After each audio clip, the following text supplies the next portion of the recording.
Hello, welcome back to ABI-DOS. Last episode we did Synchronous Limiter, and since then I have improved it by quite a lot. As you can see here, we have an improved cycle count of 2,000 as opposed to 8,000 in the previous episode. That was a massive improvement.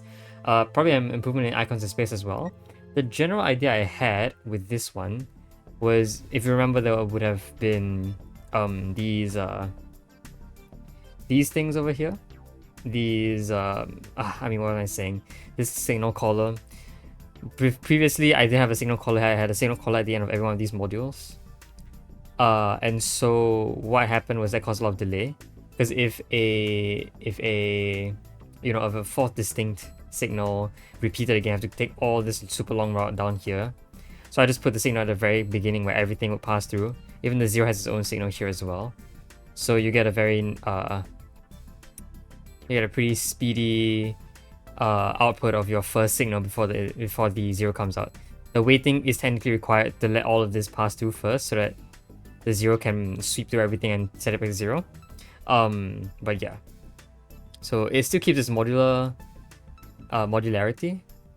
As the only thing it doesn't keep is the signals at the bottom, which actually allow me to shorten the bottom one as well, which is why I improved on space as well as the other one. Yeah. So yeah, overall took about 2,000 cycles per test case, which is pretty good in my opinion. I didn't really see the stats, so I guess we'll take a look at the stats right now. Over here, it's 82% on cycles, so I think it's pretty well done on my end. Yeah, as opposed to, a lot of the rest. I think a lot of the rest weren't that good at all. This one is 80%. That's not bad. I think that my best might have been the... Oh wow, look at the merger. Jeez, that is horrendous. I don't know what my best would have been. It's one of the ones that like 260 cycles. No, the Ranger was the one that's pretty good, yeah. The other one I think was like somewhere in here. Was it Signal Counter? Yeah, it was Signal Counter. No, it was not a Signal Counter. Even though Signal Counter itself was pretty good as well. Yeah, it was this one. It was the Q controller, the one with the pistol shape. This one was very well done by me, I think. And yeah, put me in the 90 percentile, which is great. So yeah, anyway, enough about stats. Time to move on. This episode we're going to do the key finder, which I think has the same vibe as like all these one-word machines. I think, like, as opposed to the matrix reader or the initial simulator or the synchronous limiter, this one might be a real challenge for us because it's so simple sounding, and usually it's these simple sounding puzzles that are actually the ones that push me to my most insane... Anyway, yeah, alright, key finder. This program searches for a string within the text. Ctrl F. S0 provides a key consisting of 3 to 12 elements. GL, GR, SCY, Scan S1 and copy it to S5. When the key is found, highlight it in red before transmitting it.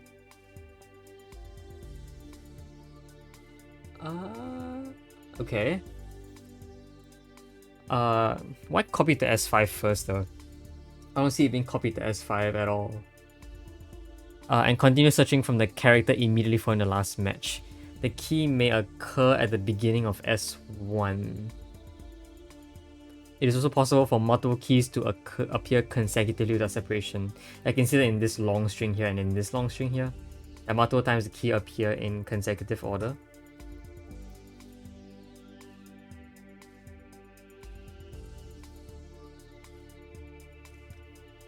Okay, well, how am I supposed to do this? This one does seem pretty challenging. How would I implement a Ctrl F feature? I mean, the first idea I have is just a direct match between the first signal and the second signal. But the problem is that if it fails, then I guess the pointer movement is actually pretty interesting. Or the pointer setter, the pointer writer? Or the pointer reader, no, the pointer writer. Right? Yes, I want to do a direct copy. If it passes, the next one should be tested for the second one, right? Like, if, for example, the first... let's see if I can find one where that happens.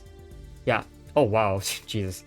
If the first digit matches with the first digit of the input, then yeah, that works. The next check will be for the second digit to match the second digit. If that works, then the third digit should match with the third digit, and that also works. But if it fails, then what should happen is that if the first digit fails the first digit, the next digit, or the next character, has to be matched with the first character. Okay, hold on, give me a second here. Alright, my apologies, I am back. What were we doing just now? Right, key finder. I had a quick thought before I left just now. Isn't key finder a lot like one of the levels we've done before? Assembler, wasn't it? Look at that. You get the same sort of thing, right? I guess the difference is that assembler, well, no, it is interesting, yeah. It is interesting. But is it interesting? It's not the same. It's very similar, but it's not the same.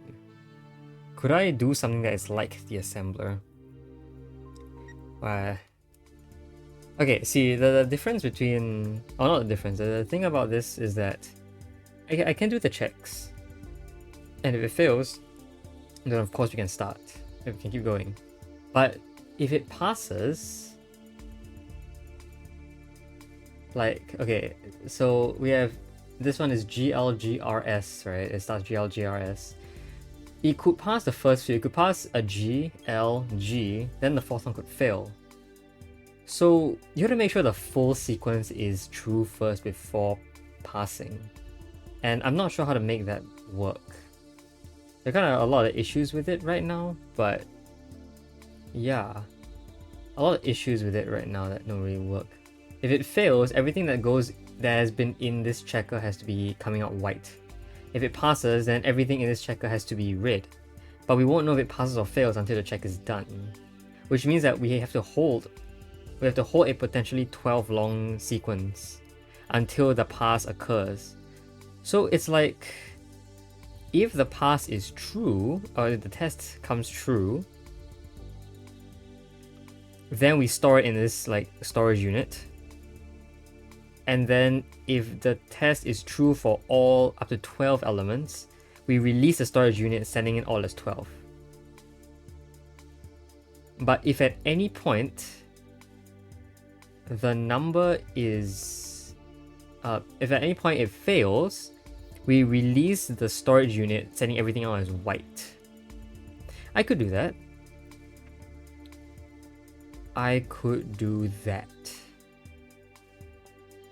So, okay, so what we want to do is definitely if we first have 0 and 1 sort of send out their own things, and a quick checker could be done at the same time. So we have the writer, where is it? There it is. A writer that writes down plus a checker, and then that leads to a conveyor. Right? So if the value is the same, then it passes, otherwise it fails and goes down. So the pass direction is the forward direction. And then, you know, a few things happen. But I think this is a good start. Let's get rid of the breakthroughs. They kind of annoy me a little bit. Oops. So, the breakpoints, breakthroughs. Okay, so it first writes them down, it starts to check. This fails, so it goes down, the fail area. How the fail area works is that, well, we still need something to enter the output, right? So there must be sort of this must eventually hit the output at some point. So it must sort of join the storage unit. But kind of also, it has to sort of, write the position of this back to 0 to restart the entire check, right? Because the next signal coming out, for it to pass, is to first start by checking against the first digit because it's failed this digit already. The next one has to start the sequence. So if this L fails, the next one checks for the G and not the second character L. Which means that I believe it has to set signal 0 to position 0. So I have to use the pointer writer Not the pointer mover, the pointer writer. But of course it has to be the value 0 first. I can't just send it to position 111. That doesn't make any sense. Look at that, it just sends it all the way up to the end. So it has to be 0, but it also has to come out. Oops, wrong button. It also has to come out as a value to signal 5, because while it is wrong, it has to be coming out as a white colored signal. So it has to come out first, and I think a separate signal has to come out that's equal to 0 that sends it, that does this. So this all has to happen. So you get a correct output of 111 in white here. And then here this sets you all the way up to position 0 here. And then the check starts again. The problem is, how do I make it so that... Well, a check can very easily start again by just simply putting one of these things. How do I make the storage units now? I think assembler is actually a really good idea for this storage unit. Right? How do I sense the end of a signal is the problem. It's just... The length of a signal in each test case is different. It's up to 12. So I don't actually know... Well, okay, what comes out after this is my question. If it happens to pass... So, okay, let's say we use the test case where the first thing comes out true. This one. If it happens to pass, what comes out of a 0? Okay, if it passes, then this should be fine. Pass, pass, pass. 0 comes out next. The problem with this is that the 0 is trying to check with the next digit, the next character, which definitely doesn't work. So maybe it's more like... it's really hard to say. I don't know about this one. Therefore, we can't technically figure out the end of this right now because this test starts immediately. Unless 0 started first and 1 started later. This therefore feels a lot like an assembler situation, where I want everything in signal 0 to come out first. So you can see here, everything in signal 0 is coming out first. Like this. Well, actually that is all 12. And so... But this is a little bit different, right? This is very different. Position 1 is a 125. Yeah, it's a little bit different from this. It's just, I don't understand how to make it so that... I guess I can count. I can use a counter to count the number of items here, but you know, that's very inefficient, right? When the 0 comes out, if I use this system, if I use this 3 dots.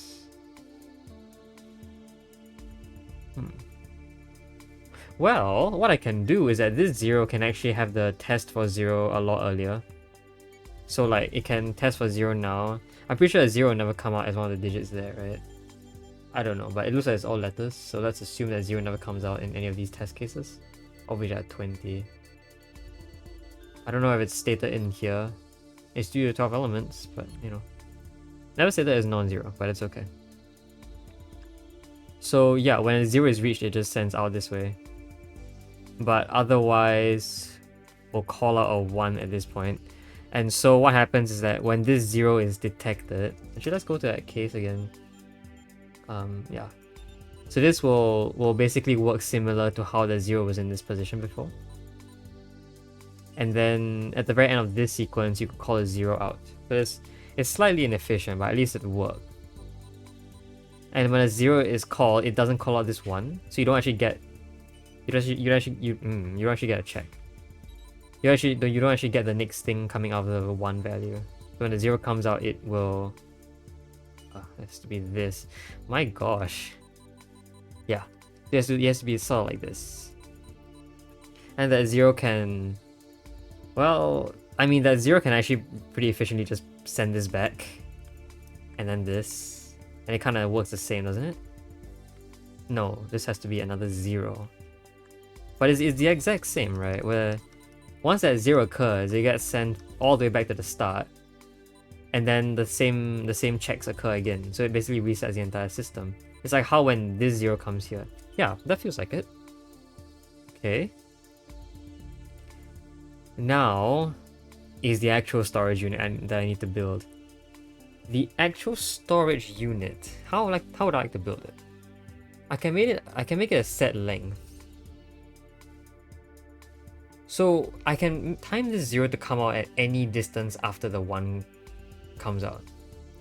Which means that if I had a set length of, say, like a loop of like 12, the whole 12 characters, and I sort of wanted a delay of 1 every single time, I can set this to be 13 away, so that every time something comes out, there'll be the objects that are already in the storage unit have gone 1 cycle plus 1, and so the next thing coming out will join it at the back directly. Yeah, okay, that makes some sense. Okay, but a cycle of 12, huh? A cycle of 12. A cycle of 12 is fine. We gotta account for the fact that this, from here to the start of the cycle... Okay, yeah, so let's make a cycle of 12. This is 2 by 6. It will be a cycle of 12. And I'm pretty sure this goes just in a normal loop. Yeah, and if I had this be...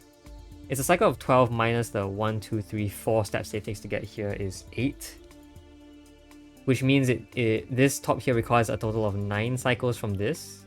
So it's 1, 2, 3. If we had an obstructor, it would have to be 4, which means the obstructor itself weighs 5 for a total of 9. Wait, no, but the distance from the 0 caller to the recycler doesn't count, so it actually calls for 6, I believe. So this happens, it waits for 6 before calling the next item, and when does so, we'll eventually have them... Ooh, wow, actually perfectly matched. Which means that this should be slightly later, so maybe a cycle of 7? Or is this too early? Nope, okay, perfect. And then the next one coming out will be again 1 later, so that'll be... There you go, okay. And this can hold up to 12 items because, you know, 12 items is our sweet spot, is the maximum length as stated by the puzzle. Good. So this holds up to 12 objects. We could have conveyors that push them into red and no color colorizers, and if a 0 is detected, sends them straight into the red. You need to send them in the right order though, which is why I think is the challenge, because for this the 0 can come out at any time. Well, even if the failure comes out at any time, right? Okay, the failure has to come out at any time, but it has to be the last to go in because it's the most recent thing to come out. Everything that's held in the storage unit has to come in first, which I think is actually fine. It shouldn't be too much of a problem. I can just hold this for a certain amount of time before sending it in. So, okay. If this were to come out at any time, what would be the best position to have the conveyor send things out? Is it right before the start? Because it's the latest an object can be, but still fail? Right? Because let's say a failure came on the second one. If the second one were to somehow already be a failure, and okay, let's say let's say I had the sensor be here. Where's our first failure? Let's have a first failure be somewhere. So this is definitely a first failure. The first failure doesn't really matter, it gets sent in correctly. I want a first failure after like a success. I need... Oh crap, I need to work on the green first, the red first. Okay, if a successful length is detected, that is length 12. That is a 0 here being detected because nothing else comes out. A 0 here detected, I can actually place the sensor, the B sensor, like as far as early as possible. I will need to detect when the 12 signals sort of... Okay, what is a length of 12? Where can I find a length of 12? Is this a length of 12? It is a length of 12. Alright, so, okay, let's say... Because up to here, right, you have consistent failures. So everything will go down the bottom pipe, and then you get everything correct so far. What? Ah, right, because we have the... Okay, we have the false alarm here somewhere. The CFC thing. This CFC is a false alarm. It's almost correct. Okay, fine. I just wanted to test... Okay, yeah, actually, yeah, what happens if a CFC is detected here? So, oh my, okay, where? Oh, the C here was already a failure because the C's already corrected themselves. Was there a C elsewhere? I guess this might have been easier for me to check. Yeah, okay, so the 102 and the 102 checks correctly because the C's are correct. So this comes here, it goes around, and now the next one should fail immediately. And so in theory, if the B sensor were here, the release should come out right after that. Oops, I gotta send all the way here first, yeah. Because this is the earliest thing that comes in. It should be the earliest thing that goes out as well. So when the failure state occurs, this B should should activate a conveyor that that sends this guy out here. So, okay. So there should be a conveyor that sort of does this. And these are connected. And these will sort of go straight into the... Well, it should go straight into this thing. Of course, there might be some issue. I could just flip the entire... You know what I could do? Let's just flip the entire thing around. I don't know if this is optimal. But I could flip the entire thing around to make them merge easier. So when the 102 comes in and gets detected as correct... Oh, this... Ooh... Okay, hold on. It needs to release everything, which is why I didn't want to put an A sensor after it to close it back. Or a one-time thing. Although a one-time thing could just be correct. A one-time thing could work. Right, because we did time it to be... we did time them to be the same. You will notice that this will work. The 102 is fine. The 105 and 124 will activate that B sensor in time, or send it out as a white. Why does it send it as an X? What? Wait, is that a failure? What? Oh, this 102 should have come first. Right, again, there must be a big delay here. So let's just put a... Let's put a delay here for this, and we'll... I don't know how much we'll put a cycle of 12 since we're expecting 12 anyway. So, you get this thing will come in first, and yeah, this works. And anything coming in afterwards, even if it matches, will, you know, it'll be fine. And it will match for a while, it'll match for a while, it'll match for a while, and after the failure, which is here, I think. Ah, the failure works on the last one for some reason. So you actually want it to be not here, but let's go all the way back. You want it to be the one before. Wait, no. Yeah, you want it to be the latest possible time. Ah, that's unfortunately just directly on the conveyor. This is the latest possible time. At 11 it will be here, at 12 it will be here, but 12 is good. Well, 12 is good for the red, so this should align with the red. Okay. That's not great. If I lengthen you to a length of 14, maybe that will work. And then the... Yeah, length of 14 seems maybe more doable. Let's work on the other one first. Let's work on the Y, on the white colored signals. This is actually good. I want this to be here, I think. I do want this to be like this. Hopefully this is right. But no, the problem is that this actually won't time right either. This will time very wrong. it will be very late. This has to be sort of... Ah, crap. Can I just... Can you just not? How do I do this? Alright, let's make it so that...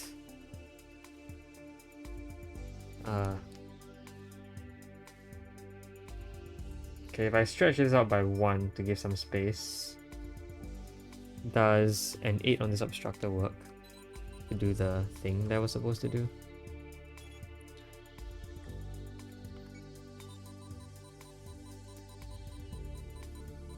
Does this work? I need to test on the positive case. Crap. Okay, so testing on a positive case. No, this is too far. So this should be what? Shouldn't wait that long. Wait, is a 7 still right? How's a 7 still? Whoa, gosh. How's a 7 still right? I have no idea how a 7 is still right. But okay, I'll take it. Yeah, I do want this to like wait for a bit. So like, let's say it is waits for 12 again. I just wanted to mess with the results right now. By looking back at case 12 at the false alarm. So when the 112 comes in, that's right. This is a failure state. You get this that comes really late, which will deactivate this. Wait, what? What happened to the... What happened to the other one?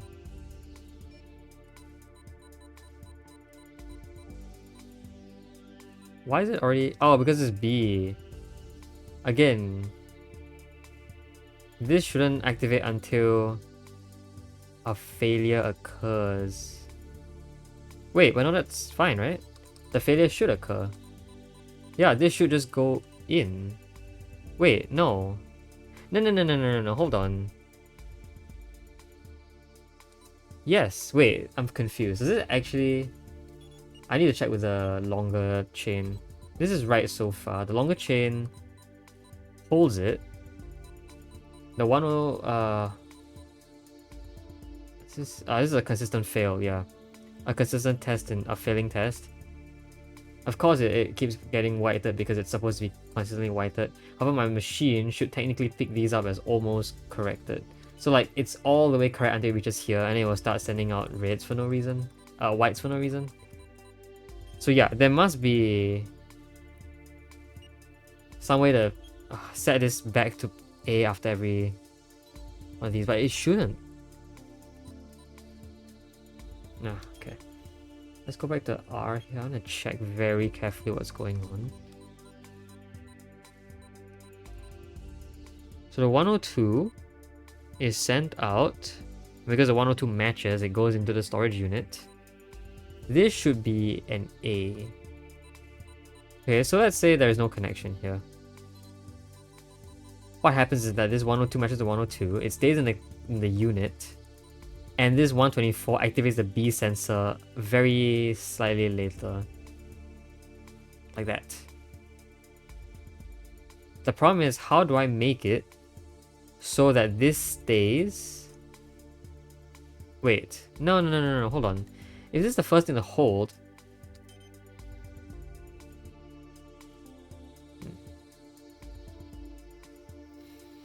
This should be held in here. I want that to be an immediate starting that isn't just a single character. I want it to start with a false alarm that's not a single character. Let's go with the start. No, I don't want to start red either. EU. This could be... no, the E starts first without a U. HM... HU... XY, XB, OCI... Okay, we get an O and C here, so this should work. So this fails, which makes a lot of sense. This passes, so it stays in here. The next one also passes. And so the next one also stays in here. Aha! Because this is... No, at 11. At the length of 11, When the last thing comes here, we 1, 2, 3, 4, 5, 6, 7, 8, 9, 10, 11 will be here. This is where the chain should actually start. Okay, but like even so,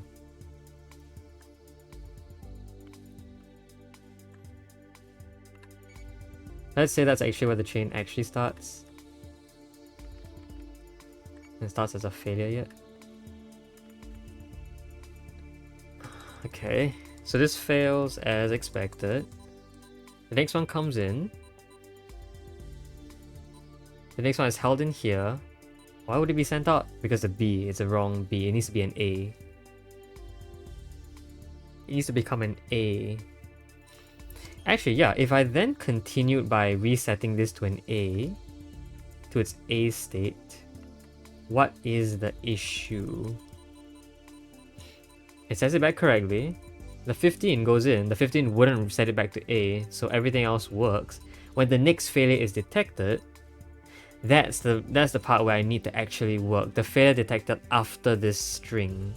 Because this failure sets it to B then to A, which I don't want. I want to set it to B. How would I know? How would I detect that? I wouldn't be able to detect that. Unless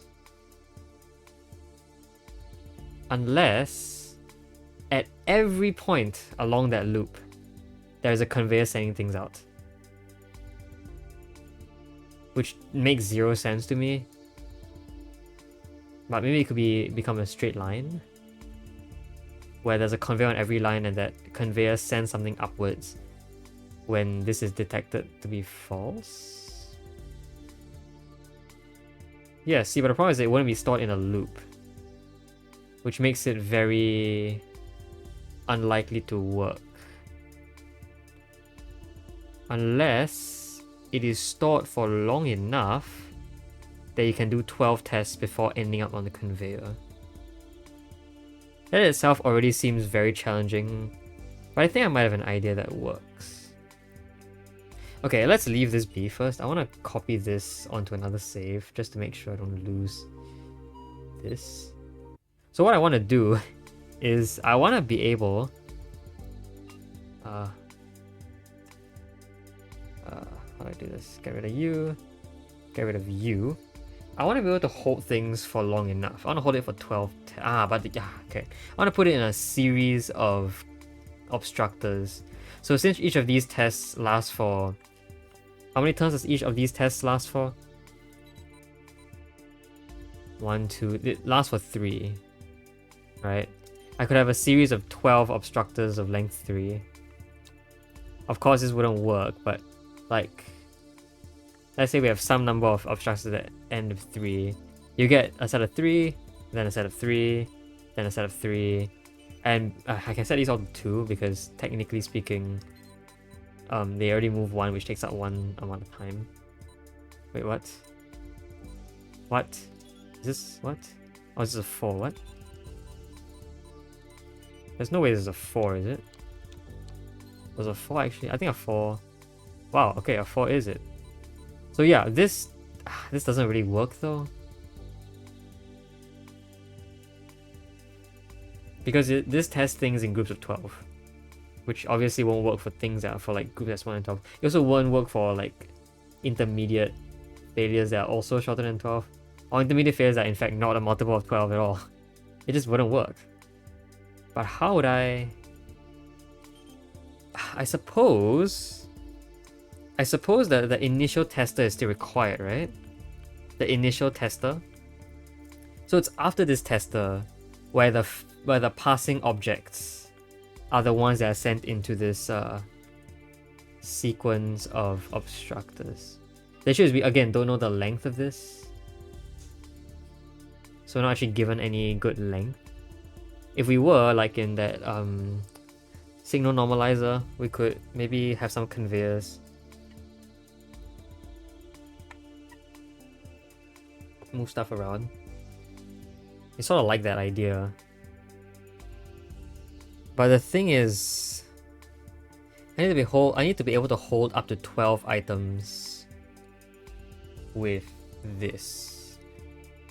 Up to 12 items on a single conveyor. That's why I said a loop was much better. It's just that I can't have the conveyor stay on when I like it and then turn on and off when I don't like it. How would I fix that problem? How would I fix that? I feel like there has to be some other way to do this than just having any generic failure activate this. There has to be some way to detect a failure after some passes. Is that true? Because what makes the regular failures different from failures after passing? A failure after passing, and then what makes that different from a failure after 12 passes, which would have, or a failure after a number of passes that is this. I guess that's what this 0 sensor is for. This 0 detects when a signal ends and basically just devoids any failure after that as just a regular failure. But we're looking to specialize a failure that's after... a failure that's after... What am I saying? A failure that's after a pass. That is not after 12 passes. Or not when a 0 shows up, basically.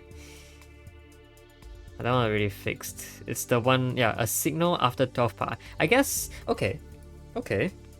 What I can do is, instead of this thing first, there is some extra space here I can use.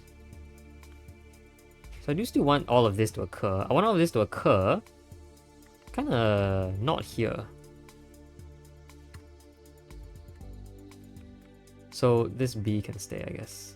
What I want to actually occur is I want this passing to sort of activate. If something passes, a failure will be activated to go down. Otherwise, it will be activated to just go here. And in this case, will not activate this B switch. Yeah. Or we can do it the other way around where the B switch is here. Okay, let's do it the other way. Let's do it the other way around. So, if there was in the past, if the previous... yes, if the previous was a pass, this will be a force to become the B sensor trigger. Oh, I like it. I liked it when the B sensor was at the bottom. Let's get rid of you first. I think your existence is kind of plaguing my thoughts a little bit. I keep wanting to make this efficient. The B sensor has to be at the bottom here because it's just a lot closer to this and the wiring is a lot easier. So this, if was a pass, will deactivate this and cause the next failure to pass through here. This next failure activates the conveyor here. And then I guess you can just both regardless of a failure, you always have to enter this chamber anyway. So we know things turn right, correct? I guess this direction is better then. Equals 0 output. Of course, this thing also needs to... Hold on, yeah, actually. This thing actually also needs to reset this conveyor. So what should happen is... I guess you can put an A signal in here, I guess. That's fine. Should be okay. Okay, so... let's not worry about putting anything in here first. The first thing that comes out is a failure. That failure is not a failure before this though, so it will enter here as per usual. It will throw it out. And actually after throwing it out, should also reactivate this guy. So it should send out a 0 as well to start the next thing. Actually no, this already does it, so we don't do that. Okay, so the wait, the wait is forced for the passing one. So even if there's a failure, there has to be just a wait. Unfortunately, there's enough machinery here, it doesn't look like a waste, even though technically it doesn't matter. It's just we are lucky enough to have enough stuff here. The timing doesn't really matter. So it's a fail, it's a fail, it's a fail. The first pass comes from this G, I think. Actually, let's look at the R before it. See, what? Oh, right, because there's no R coming out. Okay, fine. We'll put this here. Let them all enter here. So the first thing that comes out has to be this R. Why isn't the L coming out? Oh yeah, because this 0 becomes a 0. It has to be split off. Crap. Okay. Well, that's a lot of things to do. That's fine. We'll make it a bit inefficient for now. It's fine. It's whatever. If it's inefficient, it's inefficient. We can fix it later. So when this R comes out, this next test for the 106s will be passing because the G's will match. This will send this in here, but nothing will happen just yet. However, this is now failed because the passing one activates this B sensor. This will now go down, sends this B signal, and then this will be open. Yes. And actually, if we were to account for a length of 11, the failure opens up here. So actually this should actually be the direction. This should actually be the... Yeah, it should be the right one, right? This is... wait, hold on, I need the wiring to work. Hold on. This should be the right position. Is that true? No. Wait. At length of 11... Yeah, at length of 11, the next... Yeah, no, this is right. This is right. Oops. The 106s will match. Then you get this 119 that opens that up. So this will come in here. Hopefully nothing reactivates this in time. Yeah, this will be reactivated. So I guess... Ooh, how will this be reactivated into an A? I guess the next one can. The next one takes more than 12 cycles. No, the next one has to... Ooh, the next one has to wait for all 11 things to come out first in the case that 11 things are tested. Before sending this back to an A. So it's like entirely possible I just wait here until 11 things come out.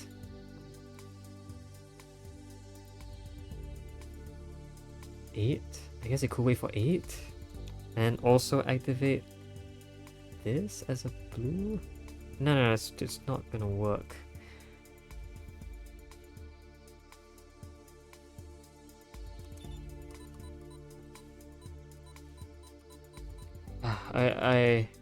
Okay, I mean, we have the solution. I just need to find a good place to put the thing that resets this to an A. It's very easy if I just make this a length 12 conveyor. Like, yeah, that's fine actually.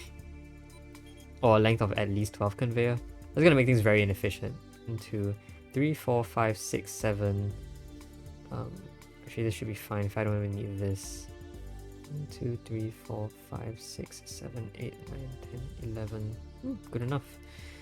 Okay, so this will set the failure to activate out. The failure will do this, and then it will take a whole bunch of cycles to get in here and reactivate this.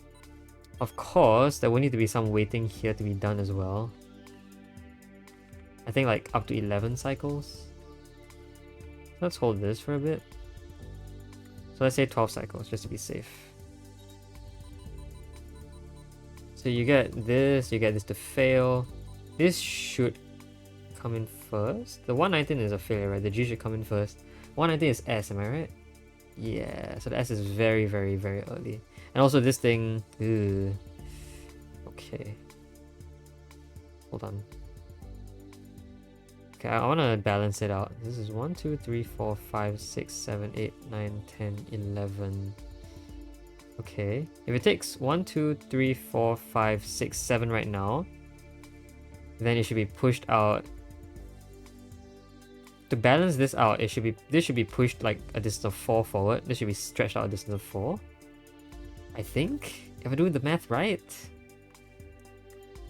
1, 2, 3, 4. The obstructor still has to be there because I calculated this without the help of the obstructor. You get this very weird, very, very long sequence. This 112 is chasing afterwards, so it kind of can't really do anything. Yeah. Oh, the one I didn't steal is still early. Ew. Okay, well, I mean, I could always just... I could also put another one over here. In fact, why don't I do that? Why don't I just do that? I mean, it doesn't have to be another 12. It can just be however long this extra takes. This could be like a 4, I think. Then we won't need to do this nonsense. I just want to make sure this is 1, 2, 3, 4, 5, 6, 7, 8, 9. This is 10, so I guess 2 more. Make it 12. This shouldn't be a 12. This should be. This can be like a. This can be like an 8 or a 7. Just need to make sure. Right? Or they merge. They merge, right? This has to be an 8 then. That's fine. As long as it's less than this, it should be okay.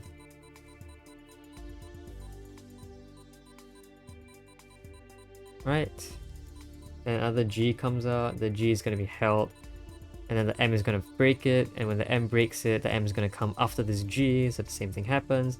The next G will be saved because this is 11 cycles while a loop takes 12 cycles.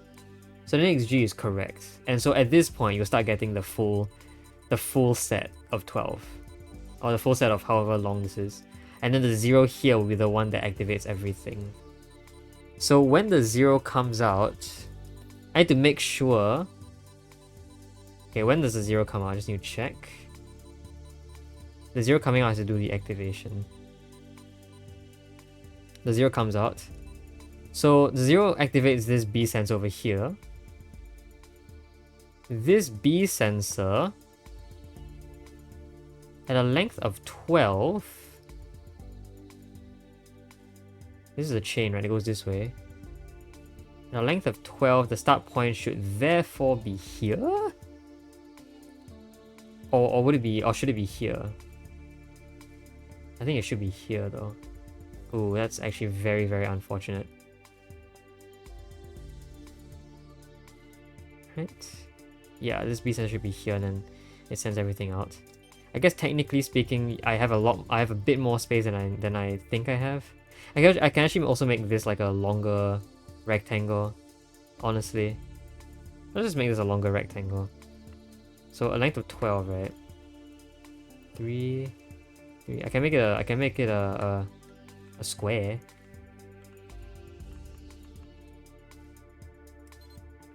Okay, now it's time to test out this G. Okay, the G sends out as a regular G. Wait, why? I don't know why. I think a failure was detected somewhere. The 106. Oh, that's supposed to be a correct G, wasn't it? Why wasn't it trapped? Wait a minute. Wasn't this G? No. So this 106 is correct, right? Why isn't the 106 trapped there? Oh, because of the writer here. Oops. Okay, I didn't account for that. Uh-oh. Okay. That's fine. Oh, jeez. Okay. It's a big mess though. But it should be... Actually, it should be completely fixable. This guy can just do like this. Okay. So the 106 should still be trapped because it's there. So, okay. Let's say the 106 is trapped. Oh my gosh. What releases it? Oh yeah, the 106. Okay. No. The 106 shouldn't be released yet. Because we're planning the 0 to release it. Once the 0 is released, it will send out next one. So if these were still trapped in here by that time, it would fail. Ah, but we have another failure because the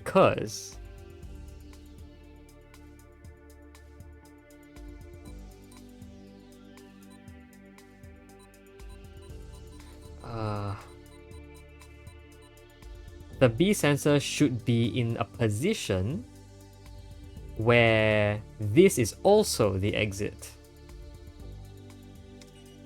Okay.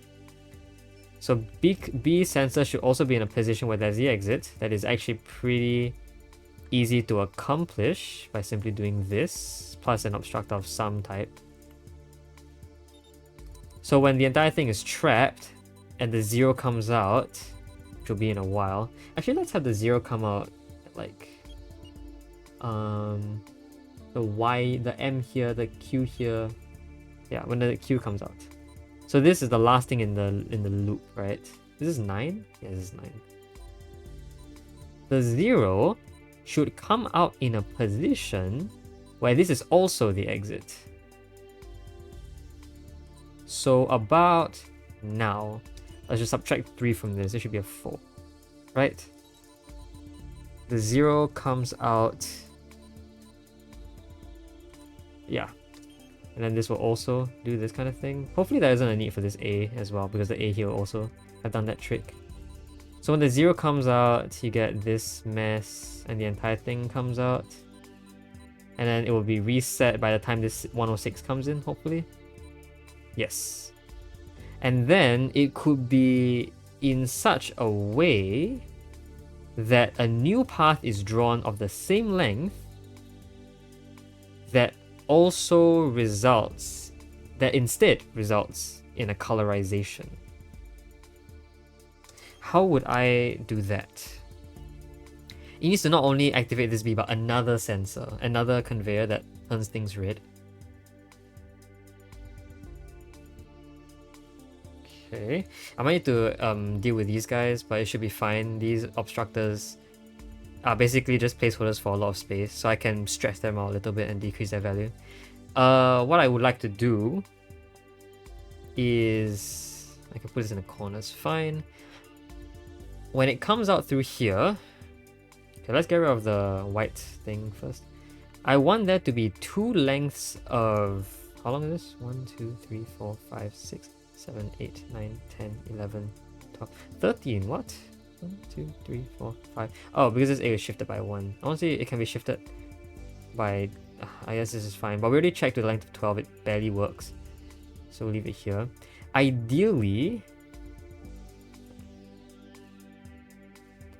Ideally, there exists, okay, ideally something like this exists, where I could probably shorten this by a bit and make it so that there's a stretching path here. Not a stretching path, like a split path here that activates based on whether this is activated. So if there were no activation by the 0, it just goes straight into the non-colorizer. Whereas if there weren't activation by the 0, it goes in here. This also has to get reactivated at the very end of it. No, but it shouldn't get activated there. Colorizer into red. Oops. So red like this. And then there's like a B sensor that just taps into it. So like when this actually comes out here, the 106 releases over here, this activates this conveyor, and then it is all changed into red. And you find it when a fail state occurs, which is after this GLGY. There's a G here. Is the Y still correct? The Y is wrong. So now an output occurs, but this should have been transformed back into an A. It's actually really simple. I simply need, I believe it's this A here that does it. Because this A is the one that's after an immediate pass, right? No, it's after immediate fail. This is after the immediate pass. Actually, does it really matter? After any immediate fail, this should not be red anyway. Okay, so let's blue this and let's do that. Hopefully this is fine. So I'm still want to check if this is correct or not. This should still be correct. Right, everything here is correct. Then the next things that come through, because of this A sensor, will set this back to a 0. Yeah. And then these will come in as not colored. Seems okay.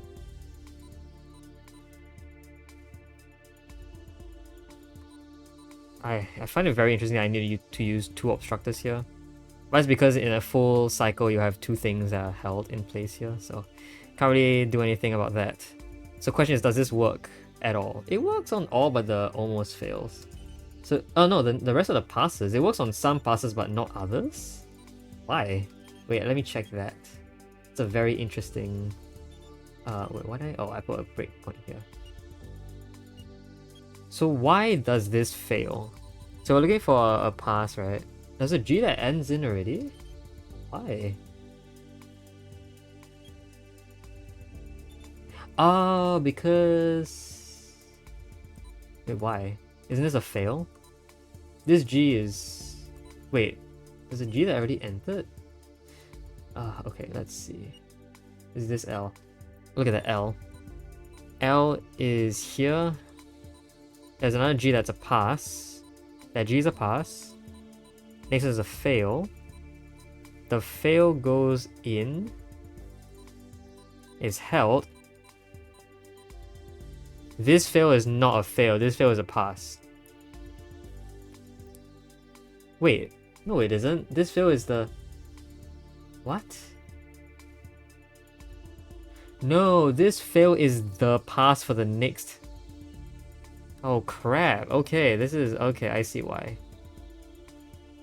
This failure is a failure but will pass eventually. Oh, that is horrifying. That is horrifying. Wait, so... Are we testing the wrong thing against the wrong thing now? It doesn't look like it. This 106, 106, and 106. Yeah, this is wrong. That 106 is correct, but it's wrong because it's not tested with against the right one. This is tested wrong. Wait. Oh, I'm so confused. I love that it works for everything else, though. Somehow it works for everything else. It just doesn't work for the one that has... Great question. Why does it not work for the third one? It works for a second cycle, right? Somehow. You get a second cycle that somehow works. And then... Oh, wait, hold on. Do this. It gets to a second cycle... It gets to a cycle that works. Then the second cycle also works. But when it comes to a third cycle, it stops working? Why? Also, I don't know how I'm gonna make it so that... Why is there a sudden test that isn't with itself? Right, because that G is tested with an R, it's not tested with the original G, that's why it's a failure. But because of that, it's reset so that everything is not tested one off. It's fine for the rest because there's eventually a reset to 0 anyway. This machine doesn't work. Not even close. I wanna know why this fails though, the third one. Like it passes on this. And then like yeah, I see it. I see it. Okay, then the next question is why does the third one fail after? So this is correct. The second one also correct. The third one does this. The third one forms a full cycle, or a full set, as expected, but somehow goes in white. Why is it going white? This is a full. A 0 is detected, which does this. Oh, what? Why? Oh, it worked for all of these because the next one's a G. This A is bad. This A has to occur after this. Ooh. Okay, well, it doesn't work. I think I spent a bit too long on this. You know what I'm gonna do? I'm gonna save this as like a draft. I'll work on this next episode and we'll continue doing that back then. Yeah, alright. I think I'm done for now. I've seen what I wanted to see. I'll think about a potential solution to both of these problems. In fact, it's actually a really big problem. I'm relying on the next character being the start of the correct thing. So yeah, no, this definitely fails. Yeah, alright, well, that's fine. I'll think about it. Until then though, hope you guys enjoyed this video. I'll see you guys next time. Bye bye.